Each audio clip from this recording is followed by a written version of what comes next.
It'll take a maniac at quarterback to get Vandy's offense going.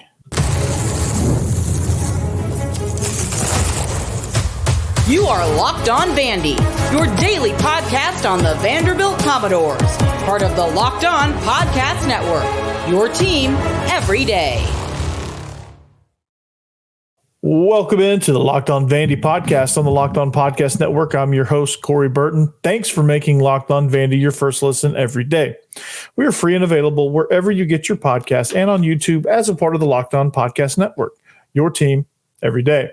Today's episode is brought to you by FanDuel. Make every moment more. As the playoffs wind down, the sports stop sportsing like we want them to. But this summer, FanDuel is hooking up all customers with a booster or bonus daily. That's right. There's something for everyone, every day, all summer long. So visit FanDuel.com to get started. On today's episode, we look at what Texas will bring to Nashville. Can Nate Johnson contribute at quarterback for Vandy?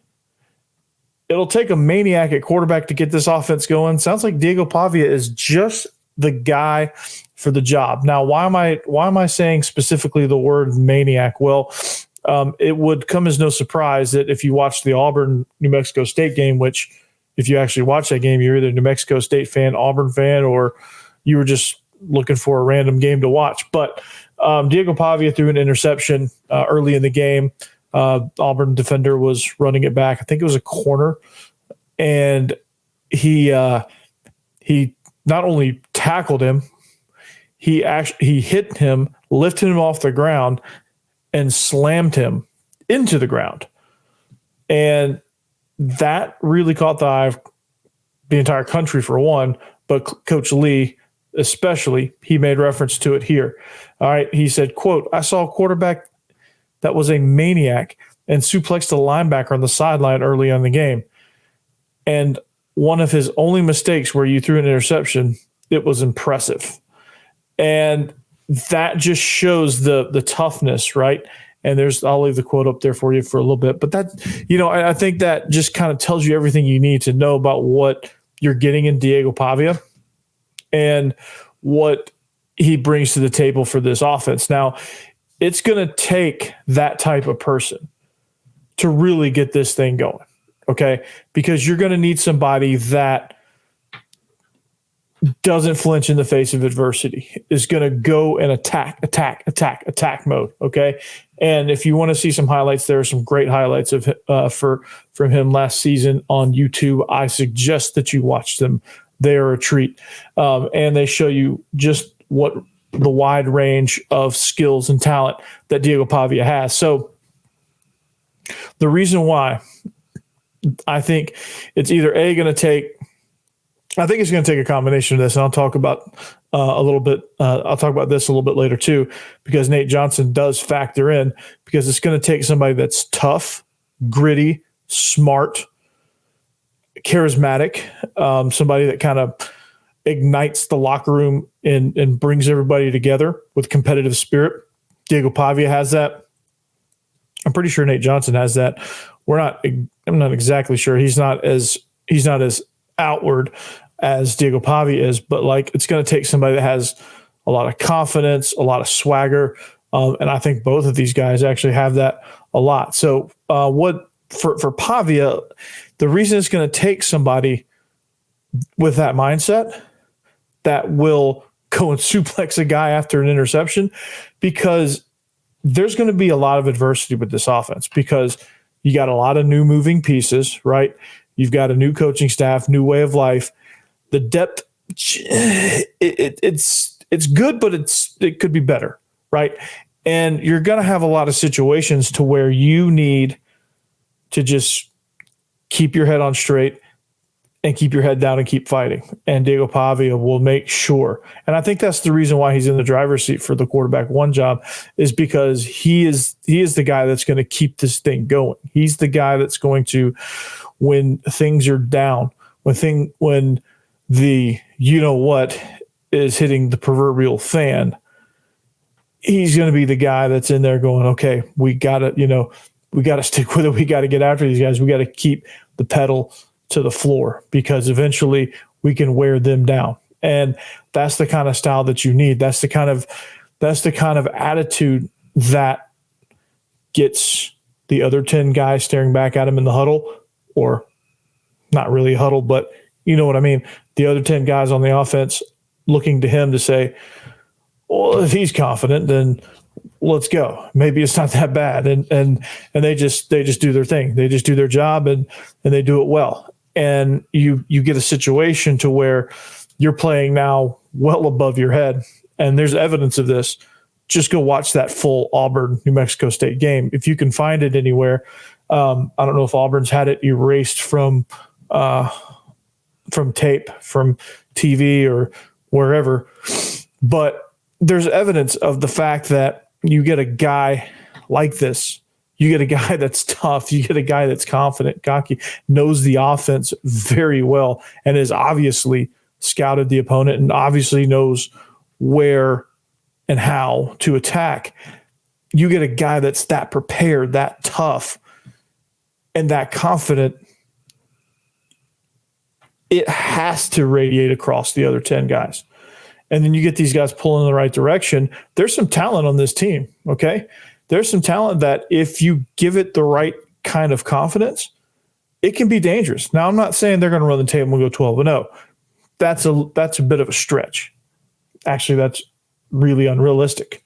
If they do that, I think Clark Lee will get a statue. I think Diego Pavia will get a statue. But to say that, like, you know, I think everybody's kind of short selling this. And I think everybody's kind of, you know, because of what happened last year, right? It was a dreadful it wasn't just 2-10. It wasn't just run of the mill. Okay, we had a tough year. We're Vandy. Our depth isn't very good. It was an abysmal 2-10. Everything was in disarray. Okay, everything. There was no confidence. There was no toughness. Seemed like they folded in the face of adversity. Well, Pavia has been a key piece in helping all of those things, right? You're going to see a team, hopefully, we don't know yet because they haven't played, but you're going to see a team that hopefully does not fold under pressure. They get stronger. All right, you're going to see a team that fights to the end. Win or lose, they're going to fight till the very end, okay? You're going to see a team that doesn't lack confidence, that's going to be organized, that's going to have an identity. And Pavia is going to help uphold that identity, and it's going to radiate through the rest of the team. Okay. And the reason why I'm saying it's an open competition, but we all know it's not really that open because Nate Johnson's good. And I watched his highlights. He's finally got 6.5 minutes worth of highlights put on YouTube. I've been looking for that for a while. I've been kind of piecemealing it and evaluating him. But I mean, that guy's good too. I mean, let's not get it twisted. Like, Nate Johnson can help. And I just think it's Pavia's intangibles. I think it's the fact that he's a maniac. And that's such a broad encompassing word. Like when you hear the word maniac, it's toughness, relentless intelligence, relentless preparation, intelligent, knows the system in and out, dedicated. He comes off as selfless. Okay. He's somebody that it appears when you watch him play, it appears that he is just as excited for somebody else to make the play. He wants to facilitate it. He wants to get things going. And that's kind of, I guess that's kind of described as a maniac in today's college football world because everybody's so selfish. Everybody's so me, right? And everyone's so quick to say, hey, I'm going to, things aren't going well. I'm going to tuck tail and run. And Pavia's a transfer portal guy. So I'm not saying all portal guys are like that. I'm not saying just because you're in the portal means you're scared of your current situation. There's different things that happen all over the place. Some people, that is true. But there's a million different reasons why you're in the portal. So I don't really, and unless you know the full situation, I don't really fault anybody for getting in the portal. So don't get that wrong. But I just think, with Pavia and just the overall, everything that he brings to the table is something that Vandy needs to potentially ignite this offense and potentially get this offense going and things like that. Now, Jordan Rodgers was on with Joey Dwyer and was talking about how Vandy needs to get creative in finding yards. Well, here you go. It was handed to you on a silver platter. It was handed to you enough when Tim Beck signed up and Nate Johnson signed up right after. It was even true then. But then you bring in the star student of Tim Beck's and Jerry Kill's system. That's just handed to you on a silver platter, it seems like. And you have better pieces around you than you did at New Mexico State. And no offense to New Mexico State, but they're not recruiting at an SEC level. So I think that he is just the maniac to get this thing going, because you almost have to be a maniac to be successful at Vanderbilt, because you are so far behind the eight ball with your peers, because you haven't participated in NIL, you haven't recruited to the same level, and that takes time to catch up, because once you kind of realize it, you're already a few years behind. You just gotta work like hell to keep up. And Pavia is the guy that's going to shorten that gap a little bit, because he's just crazy enough to believe that they can win all 12 games. He's probably the only one in this world that believes it. Well, actually, there's, I don't know how many are officially on the roster, but everybody on the roster, everybody that coach staff believes they can go 12-0. If they don't, we need to get somebody that does, right? And Pavia is just a maniac to get this thing going, to get this offense cranked up. So he's going to be a lot of fun. This quarterback room is going to be a lot of fun, because there's some dynamic pieces at quarterback that I think, the biggest difference, and I've said this all along, and we'll talk about Nate Johnson here next, but like the biggest difference, I think, is that Tim Beck has an identity and he has a couple of quarterbacks that he likes. And Pavia is a more polished quarterback version of Nate Johnson. Like, he is what Nate Johnson strives to be in this system, right? Nate Johnson's good in his own right, but there's still just a little bit of that raw ability and a little bit of that. He's still got a ways to learn. And if Pavia wasn't there, Nate Johnson probably would be the starter, because he's good enough. But Pavia is there. Now you don't have to rush Nate Johnson in. I think Nate Johnson's going to get 3 years probably to start, maybe 2, worst case scenario. But I think this is going to be good for Nate. I still think he's going to contribute. I'll tell you why next.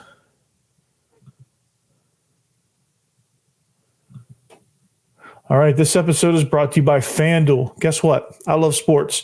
I love them so much that I never want them to stop. But as the playoffs wind down, we get fewer games, and the sports aren't sportsing like I want them to. But FanDuel lets me keep sports going whenever I want. All I have to do is open the app and dream up any bets anytime that I'm in the mood. And guess what? This summer, FanDuel is hooking up all customers with the booster bonus daily. That's right. There's something for everyone every day, all summer long. So head over to FanDuel.com and start making the most of your summer. FanDuel is the official sports betting partner of Major League Baseball.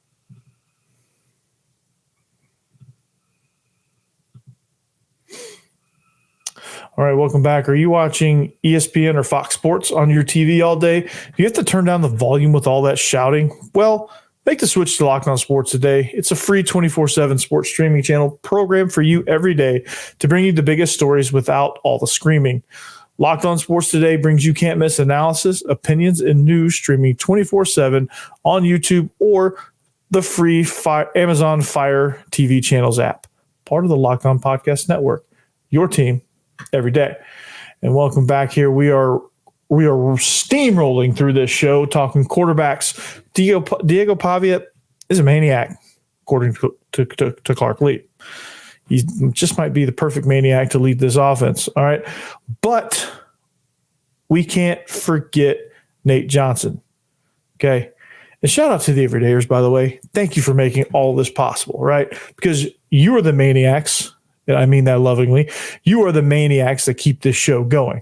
And I appreciate you a great, great deal. So, Nate Johnson, we cannot forget about Nate Johnson, okay? Because I do. And I might be the maniac, but I do think he can contribute. I do think he can help this offense. I think he will, and Beck will use him. I think there's going to be situations to where you're going to see Nate Johnson, okay? Because Nate Johnson's good. Nate Johnson's had a full spring under his belt as the unabated quarterback one in camp. Well, I wouldn't say unabated because Berlowitz was getting some quality reps too. So, but I think Nate Johnson does have a unique skill set that will allow him an avenue for early playing time.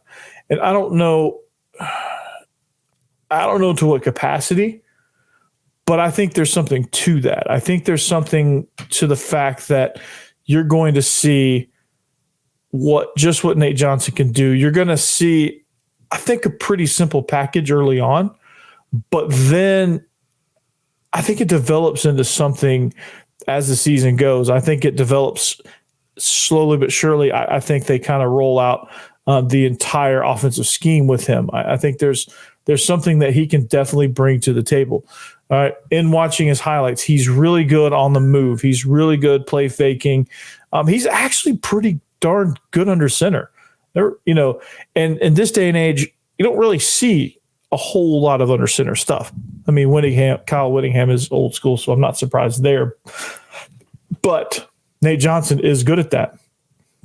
And if there's situations where Vandy needs to go under center, run some play fakes and some boots and things, Nate Johnson is actually really good at that. He's really good at showing the ball and then getting out on the edge and delivering a good ball on a run. And he's really good at that. He's really fast and explosive in the run game. I mean, there's been so many times, even on designed quarterback keeps, where there is no read, there's no option, there's no nothing, there's no fakes. It's just him catch the snap, pause, and it's like running back ice. It's like quarterback ice. And it's where the running back is one-on-one with the linebacker. There's no bones about it. There's no deception, no reads, no RPOs, no nothing. It is just not Pavia. Pavia could do this too, but it's just Nate Johnson and the running back going through the weak side B gap, and there's a linebacker there to blow it up and make the play, or for the running back to blow up the linebacker, and for Nate Johnson to scurry for big yardage, which if you watch his highlight film, obviously it's a highlight film, but you do see that. You just see how explosive he is through the hole in the run game. And key number one from an episode last week where we talked about the three keys to help Vanderbilt improve scoring, we talked about dynamic run game. Well, this is it. This is your dynamic run game. You have two quarterbacks that can give you that, right? Just as good as Cedric Alexander, AJ Newberry, just as good as those guys, and the two running backs from New Mexico State. But these two quarterbacks give you just as much of a run game as those running backs. They give you a lot, and Nate Johnson gives you a ton. So it would not shock me to see a package that involves Nate Johnson running the ball, and a package, and it'll go beyond like what Florida did with Tebow's freshman year, where you came in, it was like third and short. You knew exactly what was coming. Nobody could really stop it then, but you knew what was coming. With Nate Johnson, I think he's skilled enough to where I don't think you have to do that to that degree, where it's third and one and let's trot in Nate Johnson. I think it's something that where you could trot him in for a couple plays. People think they know he's running, and the large percentage of the time he might be running. But there's also that percentage of time where he may fake it, boot it out, and be able to throw on the run, or just straight up throw it in quick game, because I think he's good at that too. So you have a lot of things that at your disposal with Nate Johnson, because he's not just a runner. He can throw it. He can run an offense. He can manage an offense. I saw him march Utah down the field against Baylor and go score. He marched him, I think it was 75 yards, something like that. But he marched him right down the field. And I can't remember what the situation was in the game. It was an important drive. It might have been early in the fourth quarter. It might have been something where they had went on a couple scoring streaks where they traded points. But I mean, he just calmly, with composure, let him right on down the field. Bootleg, hit a ball over the middle. Quarterback run, 8 yards. I think the drive capped with a quick screen for like 15 yards and went for a touchdown. It was just one of those catch and throws. Like, he has such a good quick release too. I mean, he's a good quarterback. It just, Kyle Whittingham didn't quite trust him. And there's probably some things in there where he does make some critical mistakes, I bet. And that comes from being a youthful quarterback. There are some things in there that's probably going to prevent him from beating Diego Pavia out. But and even when I was talking about the 2-quarterback system, I was thinking early on, like, he's still going to be kind of, I don't want to say gadget quarterback, because that kind of sounds bad. He's a gadget quarterback. But I think there's going to be such a specialized package with him that if Diego Pavia does get hurt, I don't know that you're going to see him take over as the unquestioned starter and he's going to have 100% of the reps. I think it's going to be, he may increase the package of plays, like that may grow, but you'll see like, Blaze Berlowitz come in or whoever. They're going to have like code number 2s. They're going to be situationally deployed. It's going to be kind of I'd be curious to, I don't want Diego Pavia to get hurt, obviously, but I think it'd be curious to see how that would look and how Nate Johnson's contributions will look, because he can most definitely bring something to the table. And I don't think you get a terrible amount of drop off when he's in the game either. So he's somebody that's very exciting. Just go, like, if you watch even just the highlights when they played Florida, he was electric. And the Gators had no answers for him. They were lost, dude. Those defenders just looked like they were standing in quicksand. And like, this is a Florida Gator team who is usually known for having great defenses, especially defensive fronts, especially edge guys. And they had no answer for him.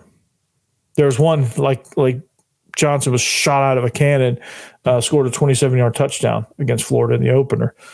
And that's when I knew, I was like, Florida's overmatched here. Whittingham's a great coach, but Florida's overmatched here. They have no answer for Nate Johnson. None. And that told me right there all I needed to know. And then I saw him like not play the whole season. I'm like, what's going on here? And it just, I don't know. He's raw. There's some things that he still needs to learn, and that's okay. He's going to learn those things, and he's going to prepare to take over whenever he takes over. When that is, I don't know. We'll find out. But speaking of takeover, what's Texas bringing to Nashville? We're going to take a look at the Longhorns and how they factor into this game in Nashville. They're going to be a heavy favorite, of course, but we'll see just what they have next.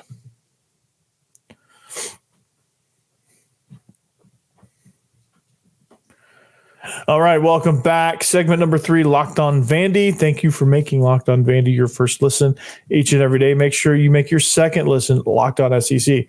Chris Gordy does a phenomenal job. He does a tremendous job talking SEC football. He keeps you in the know about everything. And so you should check him out right after you're done here. So we talked about the quarterback play, and I still think in some form or fashion, and how it looks will probably change. But there's going to be 2 quarterbacks. There's just going to be. You're going to see Nate Johnson some. I believe it. How? I don't know. When? I don't know. How often? I don't know that either.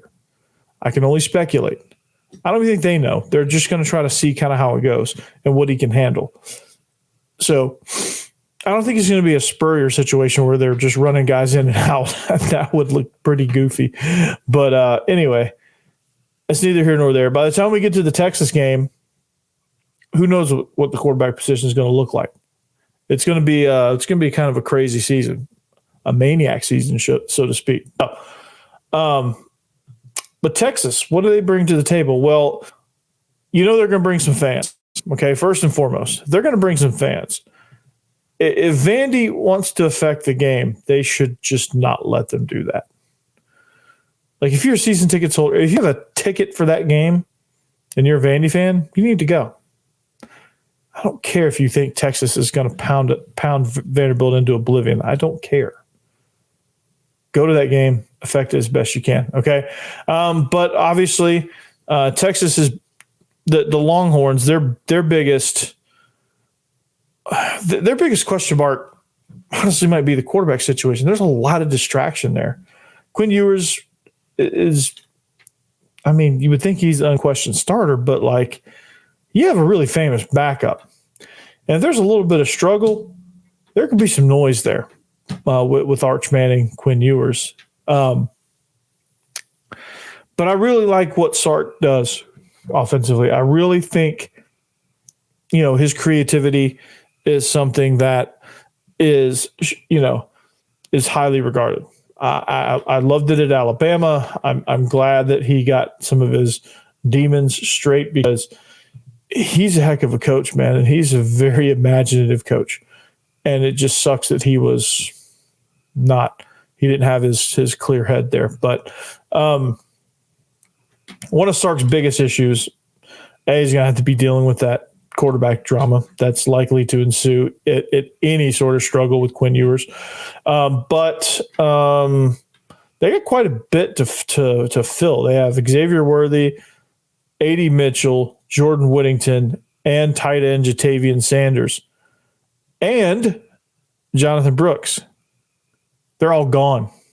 They're going they went to the draft. They're in the NFL. Jonathan Brooks is in Carolina. Forget where Jatavian Sanders is. But A.D. Mitchell's in Indy. Xavier Worthy's in Kansas City.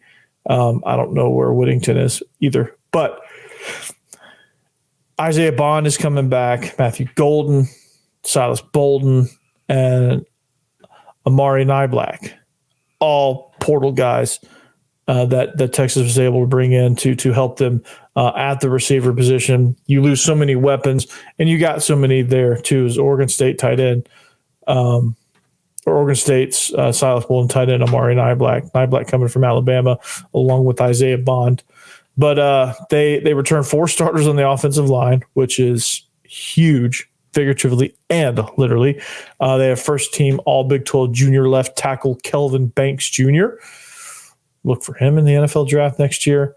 They have a really good running game still, despite losing Jordan Brooks. Jaden Blue and C.J. Baxter also in the mix there. So they're going to be kind of strong everywhere, okay? They have tight ends Gunnar Helm, Juan Davis to add to Amari Niblack. So they've got quite a bit of weapons still on offense. It's not your first round draft pick people like the ones I just mentioned. Not all of them were first round, but I think only Xavier Worthy might have been first round. But Sarkisian is good at collecting talent. It's not that hard to collect talent at Texas with their NIL stuff there. So offensively, they're going to be explosive. And, obviously you're going to have trouble getting to the quarterback with all the returning starters on the offensive line. I think you're going to have trouble there. So you've got to kind of find creative ways to confuse Quinn Ewers. I think that's what coverage is. Maybe some looks that they're not anticipating. In a game where you're going to be heavy underdogs, you could very well just take a lot of risk in this one because, you're already a heavy underdog. You're already going against a lot of firepower. The only way to stop the firepower is to be super and hyper aggressive. And if you can somehow get through to Quinn Ewers and get some hits on him, he's not going to be getting a whole lot of hits throughout the year, especially up to that point. And so if you can get some hits, there's very, very, very few people that are immune to rattling. Even Tom Brady gets rattled occasionally. It takes a lot more for Tom Brady to get rattled, but he does because he's human. So offense is going to be a little bit tough to stop. And Sarkisian's really good about scheming and finding matchups and things like that. So you got to kind of you got to kind of really kind of get creative with that too as well. You're going to have to really kind of out-coach Sark offensively. Defensively now, they were number 3 in all of FPS against the run, but they lose Tavondre Sweat and Byron Murphy and Jalen Ford all to the NFL draft. So I don't know what that means as far as them being able to maintain that level of play that got them into the playoff. But they have a lot of guys coming back too. I mean, Anthony Hill, he was a freshman All-American. He's expected to move into the inside at linebacker. Malik Muhammad is somebody at cornerback that will be stingy. Now, unfortunately for Vandy's sake, Texas defends the run really well. And so that's going to be something that Vandy's going to have to kind of figure out. So very, very, very quickly, because I'm out of time. That's what the Longhorns bring. So it's going to be a tough game. Going to be heavy underdogs. Not going to lie. Hopefully, the thing we can actually beat Texas in is attendance at the game. It is a Vandy home game for Christ's sake. So try not to sell your tickets if you can help it. Let's make Texas earn that game. And but that's all I got for you guys today. That's where I'm going to leave you guys. Texas, we're going to be a heavy underdog. We do have a shot. We have a shot against everybody, but that shot is not as good as the shot we got against Virginia Tech or South Carolina. That's a tough one. So anyway, but until tomorrow, we'll catch you. Anchor down.